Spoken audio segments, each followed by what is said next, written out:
हमें ध्यान में होना चाहिए कि हम मुद्दों के आधार पर सबसे ताकतवर स्थान पर खड़े हैं।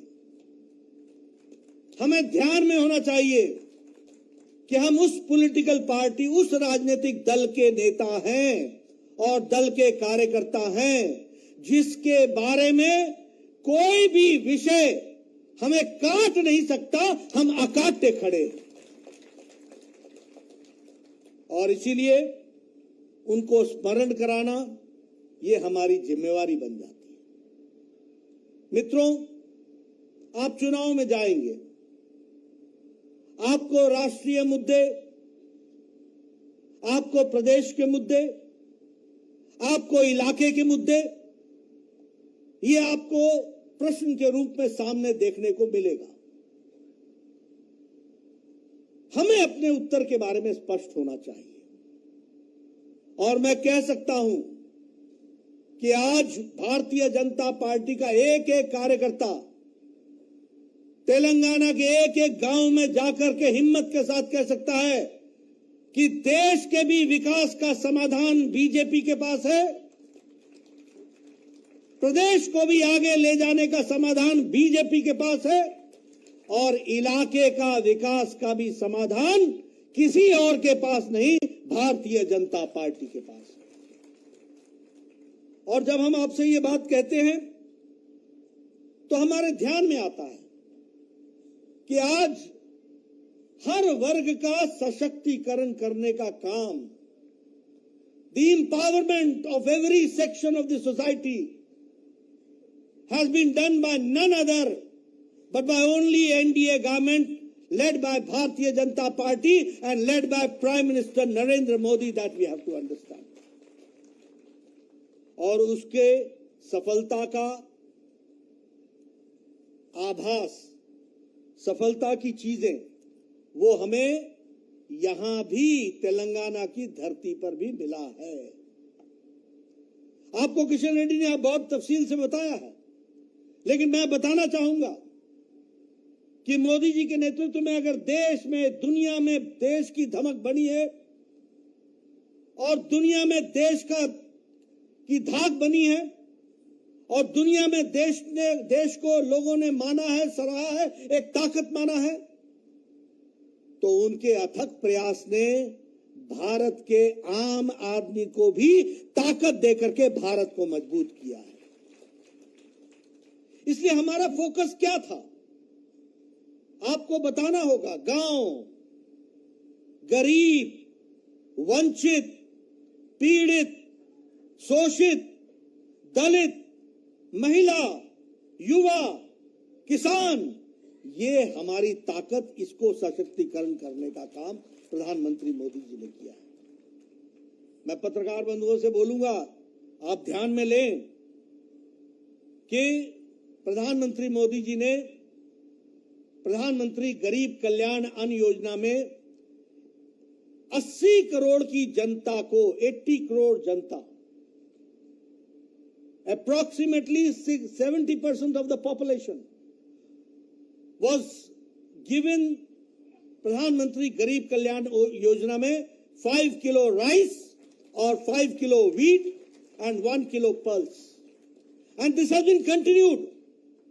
और इससे क्या हुआ, और इसमें भी आप समझ लीजिए, 80 करोड़ में 1 करोड़ 90 लाख यानी 2 करोड़ लोग कहीं और के नहीं हैं, तेलंगाना के साथी हैं, जिनको यह राशन मिल रहा है, ताकि कोई भी गरीब भूखा न सोए, ताकि किसी के घर में बिना अन्न के सोने की न हो, उसके 2 वक्त की भोजन की व्यवस्था हो। And the number is 2 crores here in Telangana and 80 crores in the country। और इसका फायदा क्या हुआ? इसका फायदा यह हुआ, और मैं सबको कहूंगा, आप सब लोग पढ़े लिखे लोग हैं, गांव-गांव में पढ़े लिखे लोग हैं, उनको बताओ कि आज मोदी जी के नेतृत्व में पिछले 5 साल में 13.5 करोड़ लोग गरीबी की रेखा से निकल गए हैं। इसको आपको याद रखिए।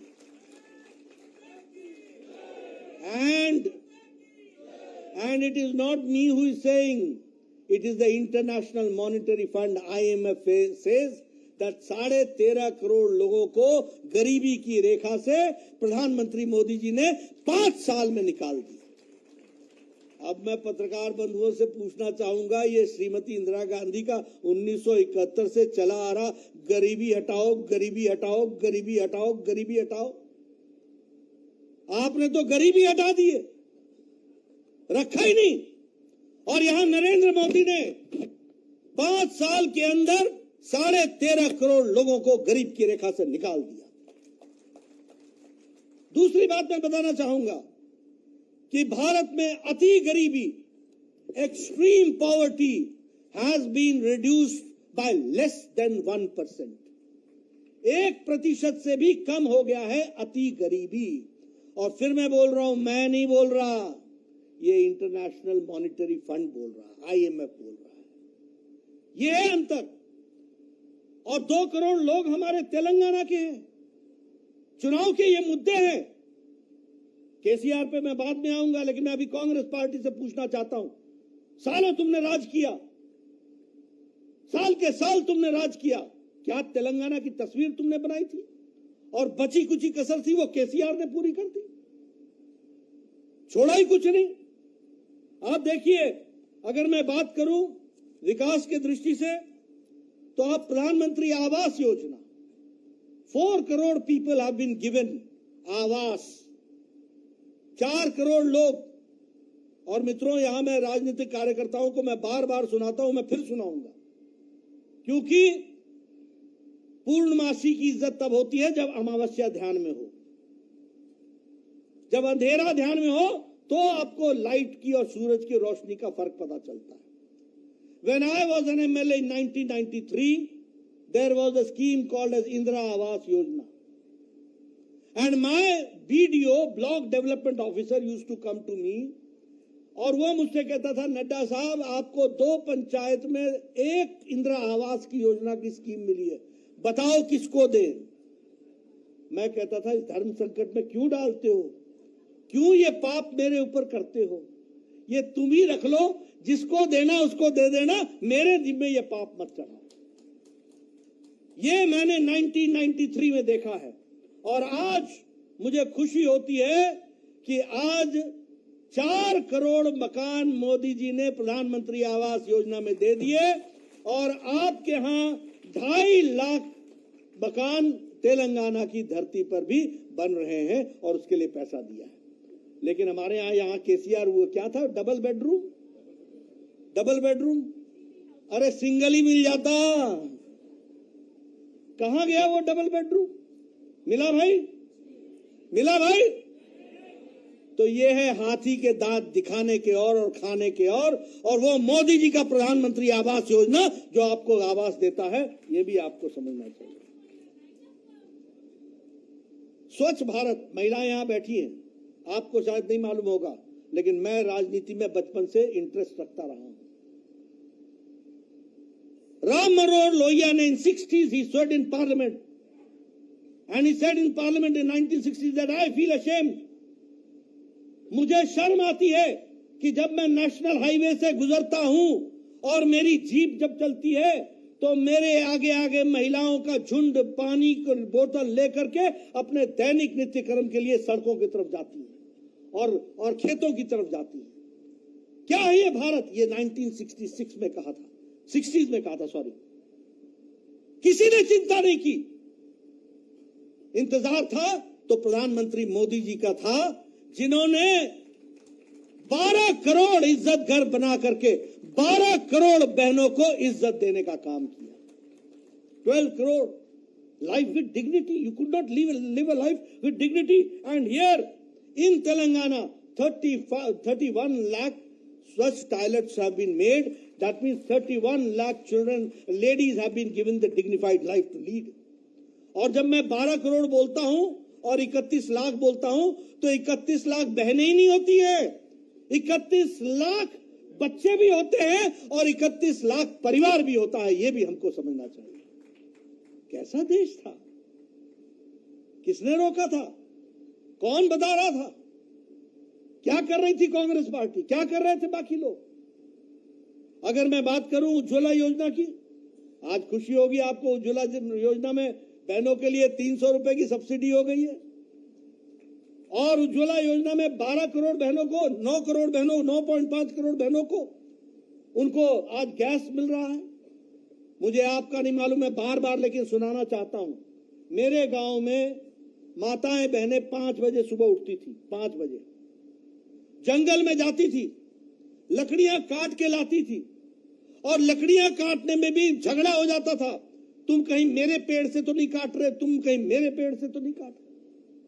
बेचारी झगड़ा भी सहती थी, बोझा उठा के लाती थी, गीली लकड़ियां होती थी, चूल्हा जलाती थी, गीली लकड़ी होने के चलते धुआं होता था, धुआं अपने फेफड़ों में लेती थी, आंखों से पानी आ जाता था, रसोई में रहना मुश्किल होता था, तब भी वो चूल्हा जला करके लोग बच्चों को रोटी खिला करके स्कूल भेजने का प्रयास करती थी। आज मोदी जी ने 9.5 करोड़ लोगों को, 9 करोड़ 50 लाख बहनों को उज्ज्वला योजना के तहत गैस पहुंचाई है।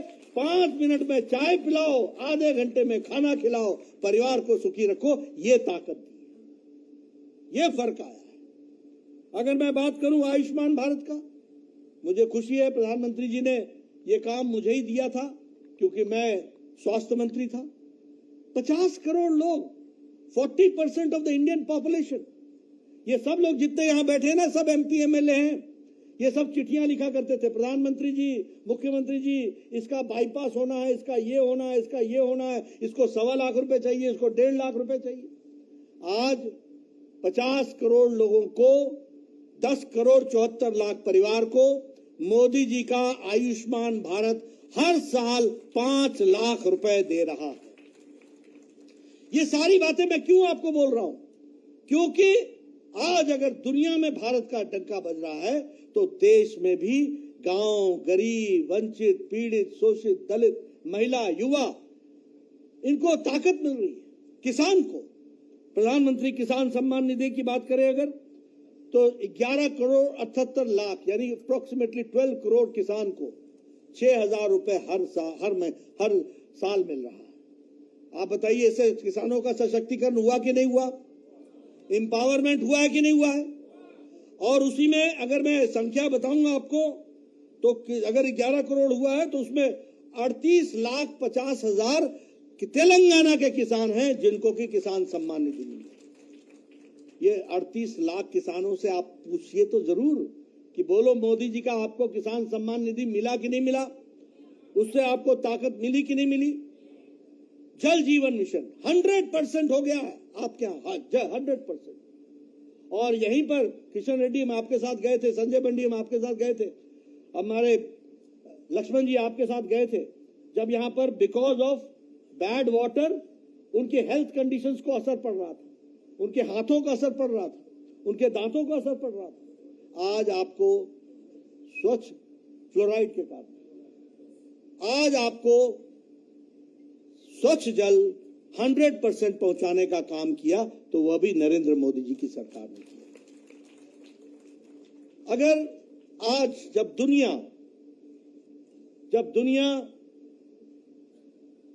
एक आर्थिक मंदी से गुजर रही है, जब दुनिया कोरोना के मार के चपेट से निकलने का प्रयास कर रही है, तो the bright spot is only India. This you should remember, the only bright spot, the stable economy is only India, the fastest growing economy is only India.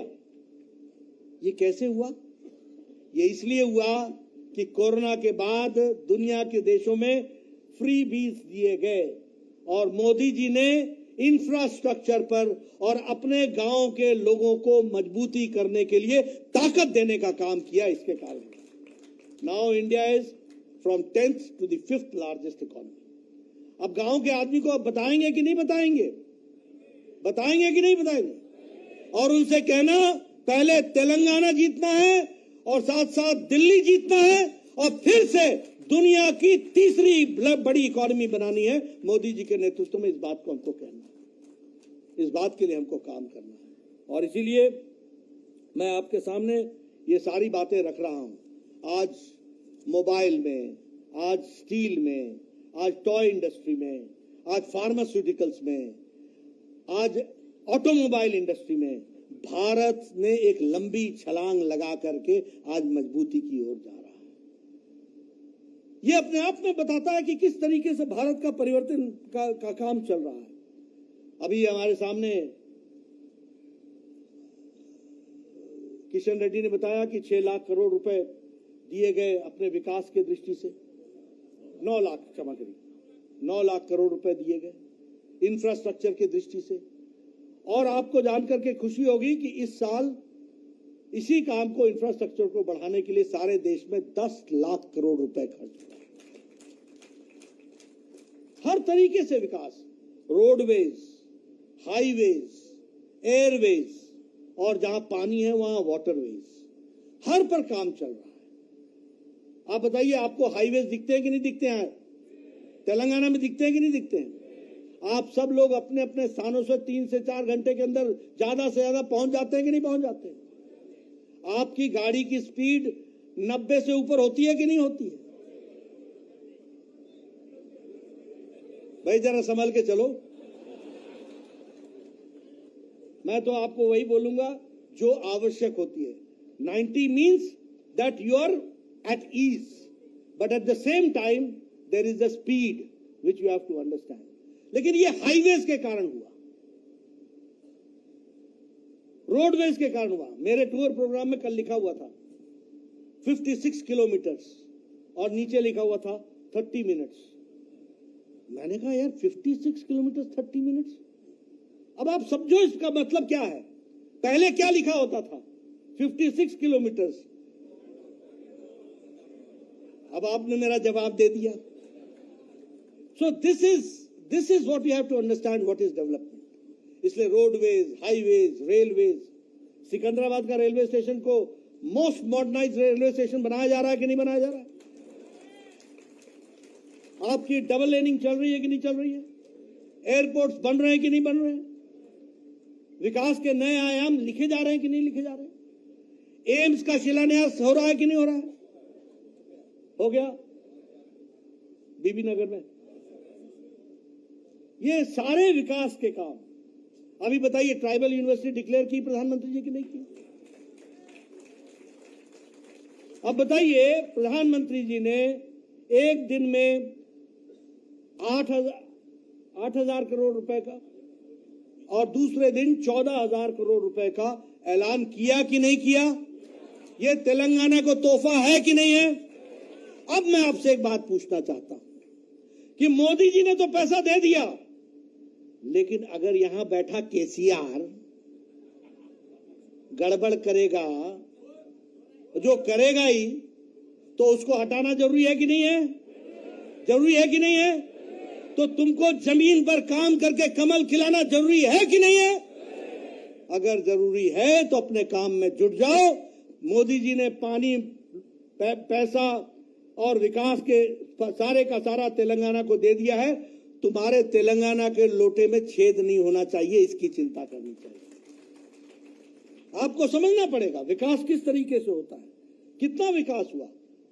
कभी 8,000 करोड़ रुपए, कभी 14,000 करोड़। विकास पे विकास और घोषणाएं, सारी की सारी चीजों को पूरा करना।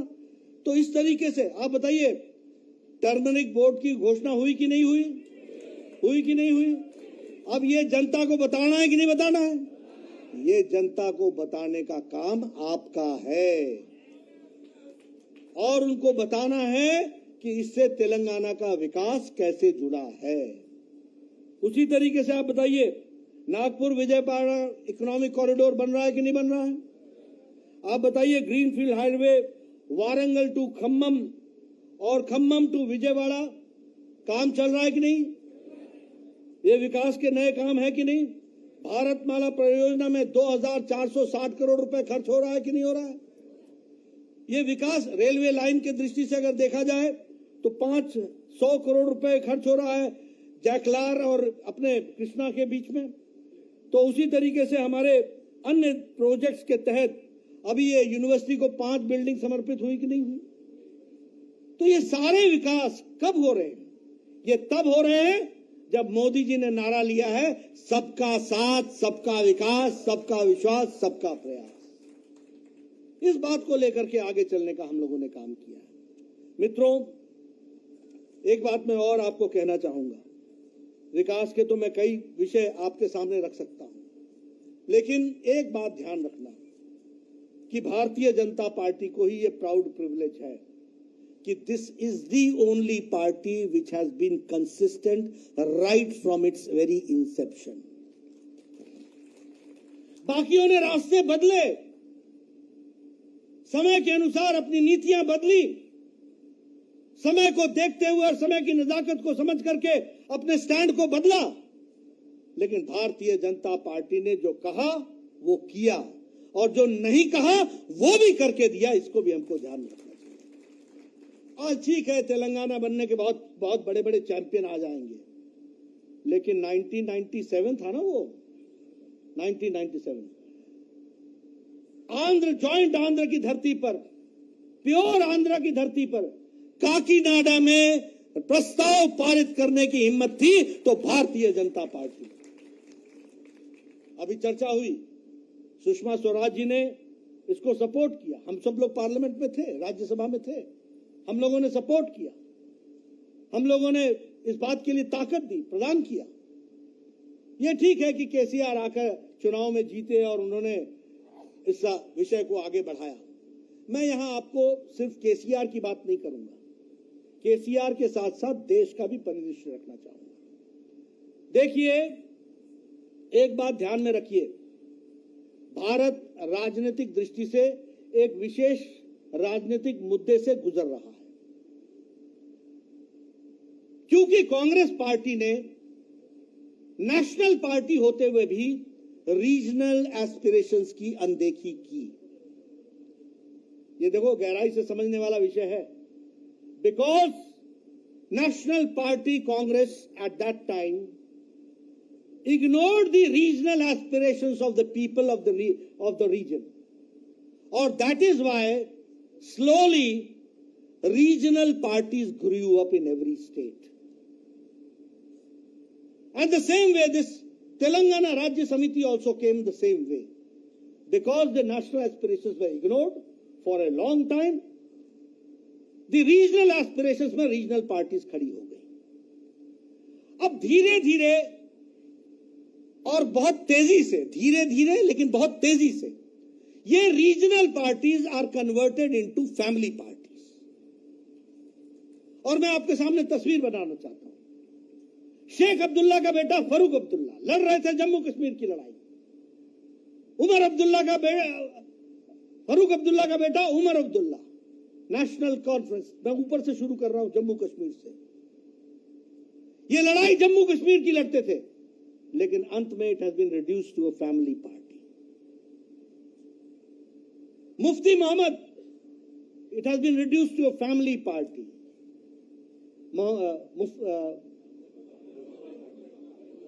महबूबा मुफ्ती, फैमिली पार्टी। पंजाब, अकालियों की लड़ाई लड़ते लड़ते Prakash Singh Badal, Sukhbir Badal, reduced to a family party. इतना बड़ा उत्तर प्रदेश, कांग्रेस पार्टी राज करती थी। They have number of chief ministers. आज कांग्रेस के पांव उखड़े और 24 करोड़ की जनता में अब भारतीय जनता पार्टी लड़ती है तो एक रीजनल पार्टी से लड़ती है, समाजवादी पार्टी से।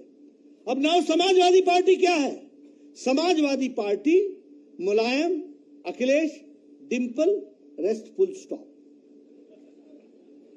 फैमिली पार्टी बीजेपी लड़ रही है, नेशनल पार्टी। आप बिहार आइए, मैं कल पटना था, कौन सी पार्टी है? RJD, Lalu, Rabri, Tejashwi, Tej Pratap, full stop, family party. आप बंगाल आइए, टीएमसी, तृणमूल कांग्रेस, किसकी पार्टी है? पीसी भाईपो। पीसी मतलब बुआ, बुआ मतलब ममता, और उनका भतीजा मतलब भाईपो, वो अभिषेक बैनर्जी। उसके बाद बाकी सबकी छुट्टी बजाओ, झंझना बजाओ। Family party. झारखंड आइए, किससे हम लड़ रहे हैं? झारखंड मुक्ति मोर्चा, शिबू सोरेन, हेमंत सोरेन, उसका भाई, उसकी पत्नी, बाकी छुट्टी। आप उससे नीचे आइए, वाईएसआर, जगन रेड्डी, फैमिली, और बहन भी दूर हो गई।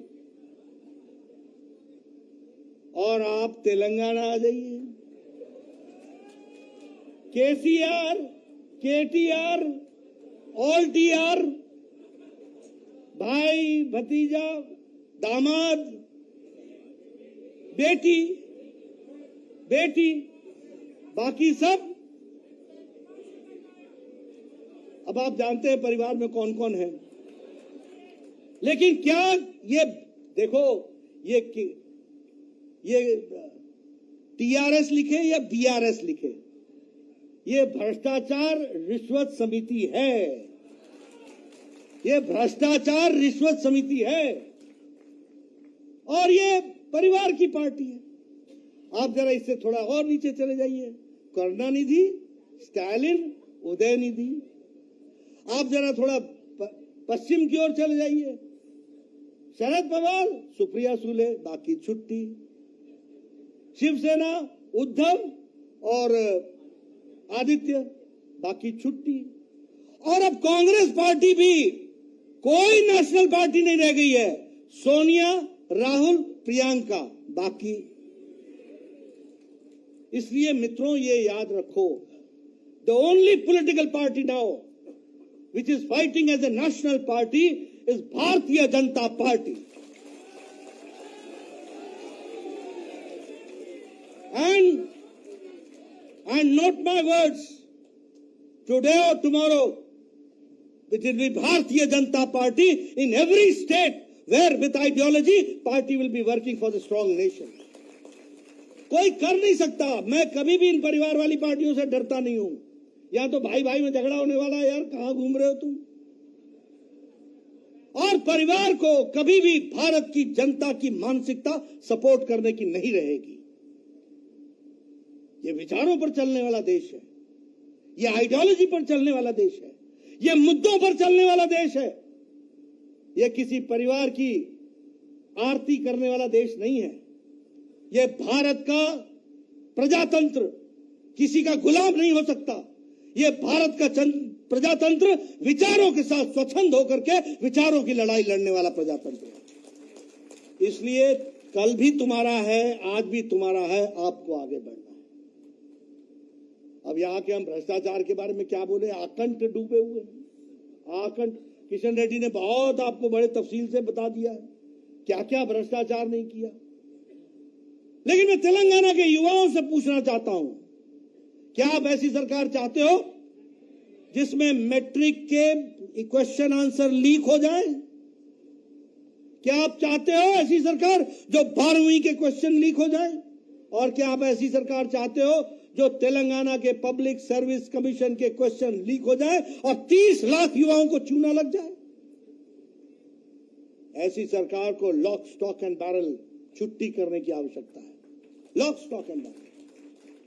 और मित्रों, याद रखो, ये लड़ाई और कोई नहीं लड़ सकता। ये कोई और नहीं लड़ सकता, बाकी सब समझौता कर जाएंगे। आदरणीय प्रधानमंत्री मोदी जी आए थे, उन्होंने महबूब नगर के भाषण में बड़े स्पष्ट शब्दों में बताया है किस तरीके से केसीआर चाहते थे। लेकिन हम लोगों ने तय किया है, भ्रष्टाचारियों के साथ समझौता नहीं होगा, लड़ाई लड़ी जाएगी और आगे बढ़ा जाएगा। इसलिए मित्रों, आप कमर कस लो, तैयार हो जाओ। ये चुनाव तुम्हारा है। हर इलाके में भारतीय जनता पार्टी का कमल खिलना चाहिए। और मेरा संदेश है केसीआर को, ये जुल्म ढाने वाले जितने आए, ये सब समाप्त हो गए। और क्या हुआ? भ्रष्टाचारी, तुष्टीकरण, परिवारवाद, इससे ज्यादा आप इससे अलग कहां हो आप? आज आप रजाकारों से हाथ मिलाते हो, रजाकारों से कोई शर्म नहीं आती। और हैदराबाद की जनता को और तेलंगाना की जनता को मुझे बताना पड़े कि रजाकार ने क्या क्या आतंक ढाए थे आपके ऊपर, मानवता पर क्या क्या प्रश्न खड़े किए थे। मित्रों, ये लड़ाई आप अपने लिए नहीं लड़ रहे हो, ये तेलंगाना के भविष्य के लिए लड़ रहे हो, ये तेलंगाना के विकास के लिए लड़ रहे हो, और ये लड़ाई देश को मजबूत बनाने के लिए लड़ रहे हो।